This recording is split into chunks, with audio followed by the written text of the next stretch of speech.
Hi மக்களே, welcome to Siva wife channel. எல்லோரும் எப்படி இருக்கீங்க? நல்லா இருக்கீங்களா? ஒரு 2-3 நாள் வீடியோ போட்டிருந்தேன், ஆனால் அது அந்தளவுக்கு ரெஸ்பான்ஸ் கிடையாது. பட் நாங்கள் போன காரியம் நல்லபடியாக முடிஞ்சிச்சு. ஒரு நல்ல விஷயத்துக்காக தான் போயிருந்தேங்க. 5 வருஷமாக என்னோடய ஏக்கம் அது. நான் தெரியாமல் பண்ண ஒரு தவறு, அதை சரி பண்ணுறதுக்காக தான் இப்போ நாங்கள் ஊருக்கு போயிருந்தோம். ஊருக்கு போயிட்டு வந்தாச்சு. இனி நெக்ஸ்ட்டு பார்த்திங்கன்னா நோம்பி சாட்டியிருக்காங்க. ஸோ அதுக்காகவும் நம்ம மறுபடியும் ஊருக்கு போகிறோம். அடுத்த வாரம் இந்த ஞாயிற்றுக்கிழமை கிளம்ப போகிறோம். ஏன்னா தொடர்ந்து லீவ் போட முடியாதுங்க. காலையில் வேறு ஆள் இல்லையா? லீவ் போட்டால் அவ்வளோதான், எங்கள் சார் எங்களை வெறுத்துருவார். அதனால் மறுபடியும் வந்துட்டோம். சரி, மறுபடியும் போய்க்கலாம். வேறு என்ன பண்ணுறதுங்க, வேலை செய்கிறோம், நம்ம என்ன ஓனராக. அதனால் மறுபடியும் போய்க்கலாம். இப்போ நம்ம கிளம்பிடலான்ட்டு இன்னைக்கு காலையில் 6 மணிக்கு அங்கேருந்து கிளம்பினோங்க.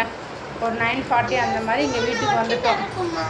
வந்ததுக்கப்புறம் என் வீடை பார்த்தா தெரியுமே, அங்கிட்டு பார்த்தா சிங்கில் பாத்திரம், இங்கிட்டு பார்த்தா துணிமணி அப்படியே கிடக்குது. இப்போ ஃபஸ்ட்டு வேலையாக வந்தோடனே முடிச்சுட்டு கடைக்கு போயாச்சு. ஏன்னா கடையில் 4-5-6 நாள் கணக்கு பெண்டிங். இப்போ 6 நாள் கணக்கு பார்க்கணும், கடையை ஃபஸ்ட்டு பார்க்கணுன்ட்டு கடைக்கு போயாச்சுங்க. இந்த சாப்பிடு, இந்த சாப்பிடு, என் பிள்ளை அதுக்கு மேலே ஏது அது என்ன சாப்பிடணும், இது என்ன சாப்பிடணும், சாப்பிடுங்களா? சரி, ஓகேண்டா. 6 நாள் கணக்கு போய் அது பார்த்தா கணக்கெல்லாம் பார்த்து இந்தா இருங்க. சாப்பிடு. ஏன் கொண்டாடி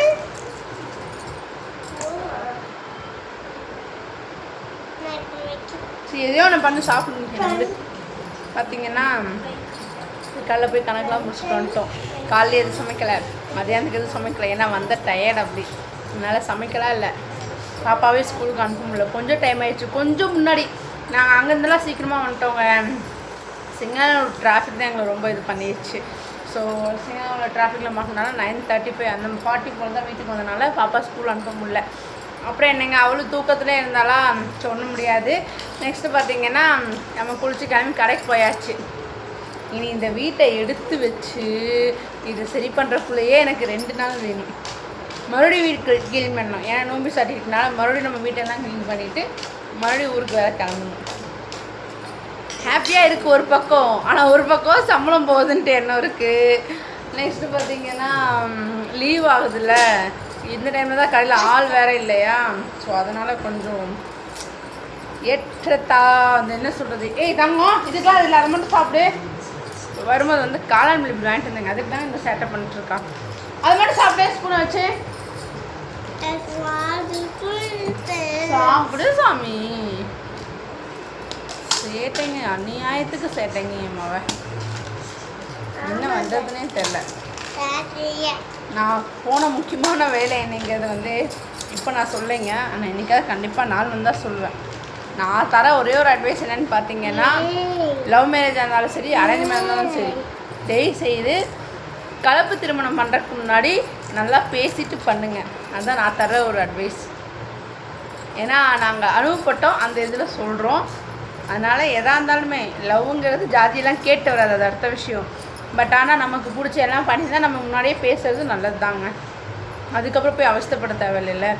ஒரு சில கேஸ்லாம் உடனே ஏற்றுக்குவாங்க, ஒரு சில கேஸில் கொஞ்சம் தள்ளி வச்சு அப்படி இப்படின்னு எல்லாம் பண்ணுவாங்க. அதனால் நம்ம லைஃப் நம்ம கையில் இருக்குது. ஸோ எதை பண்ணாலுமே நம்ம பார்த்து பொறுமையாக நம்ம வாழ போகிற வாழ்க்கைக்கு ரொம்ப முக்கியம் பொறுமை.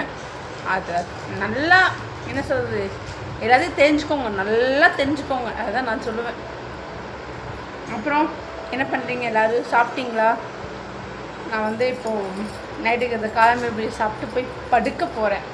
நாளைக்கு காலையில் தான் ஃப்ரெஷ்ஷாக இருந்துச்சு, எல்லா வேலையும் செய்யணும். நாளைக்கு மேடம் ஸ்கூலுக்கு போயிடுவாங்களே. எங்கள் பாப்பா வந்துட்டு இந்த எக்ஸாம் நினச்சிங்க, அதில் 3rd ரேங்க்குங்க. எனக்கு வந்து பரிசு கொடுப்பாங்களா, அது வாங்குறதுக்காக தான் காத்துட்ருக்காங்க மேடம். வாங்கிடலாம் சரியா? பென்சில் ரப்பர் பார்த்தீங்களா? சரி, okay, good good good. Okay okay மக்களே, என்னோட இந்த வீடியோ உங்களுக்கு பிடிச்சிருந்தா ஒரு லைக் பண்ணுங்கள், கமெண்ட் பண்ணுங்கள்.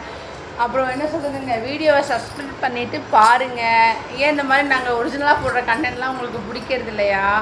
பட் அது நிறைய பேருக்கு பிடிக்காது தான். எல்லோரும் வந்து என்ஜாயை விரும்புகிறாங்க. நாங்கள் வந்து இப்படி தான் போடுறோம் மக்களே. பாருங்கள், உங்களுக்கு எந்த மாதிரி challenge video, contest video, food challenge எதாக இருந்தாலும் நாங்கள் பண்ணுவோம். நீங்கள் கேளுங்க, நாங்கள் பண்ணுறோம். ஏன்னா எனக்கு வந்துட்டு இந்த கரெக்டாக வீட்டுக்கு வர, வேலைக்கு போக, பாப்பா ஸ்கூல் அனுப்ப, அவளை பார்க்கவே சரியாக இருக்கா. ஸோ அதனால் வந்துட்டு அடுத்த வேலைக்கு சேனல் வச்சுருக்கேன். பட் ஆனால் பர்சனலாக எடுத்து அதை பண்ணுறதுக்கு என்னால் முடியறதே இல்லைங்க. டைமிங் இருக்க மாட்டேங்குது, அதுதான் உண்மை. பாருங்கள், வீட்டுக்கு வந்தால் இத்தனை வேலை இருக்குது. இந்த வேலையெல்லாம் செய்வேன். லைவ் கூட என்னால் சரியாக போட முடியாது. அந்த மாதிரி இருக்கேங்க. அதனால் கண்டிப்பாக உங்களுக்கு எந்த மாதிரி வீடியோஸ் நாங்கள் போடணுன்னு சொல்லுங்கள். நாங்கள் கண்டிப்பாக போடுறோம். Okay, bye bye. Thank you all.